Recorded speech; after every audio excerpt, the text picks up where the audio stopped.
direct. Ah, j'y vais bien à 2-3 Dormouz. 2-3 Dormouz, passage obligé. Musique. Passage obligé. Tout 3 raka. Papa chéri, so il vient à Zobeta concert, à Obeta na stade Roi Baudouin. So Rabengisi il y a quand même concert. À Zavieno à Montfleury voisin, à Tamatang et Belé Bokendate Ayo, Kendate Ayepa Kendate, mais c'est le passé, le calme est bon. Ceux qui viennent à Kofi Olomida Betty concert, Nenga Obeta, le 12 juillet, si j'ai bonne mémoire, avant que je me trompe, na Belgique, au y a une invitation spéciale pour Nayate. En tout cas, yo lingi bambo di mingi.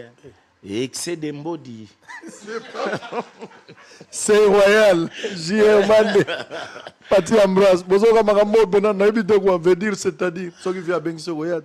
Té même au moni du moment où on a sali comeback nangate. Très bien. On a ça un comeback nanga. Après n'importe qui peut m'inviter, j'irai, il n'y a pas de souci. Très bien, ça je suis d'accord avec toi. Ouais. Merci surtout pour la paix. Hein. Vraiment, je constate ici. Je suis quelqu'un de la paix. Ouais, ouais. Nani ako kikolinga baina embo kamubimba.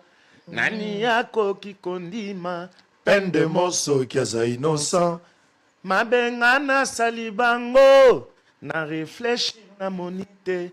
Nzambe soki yoyebi yango lakisanga tanandoto.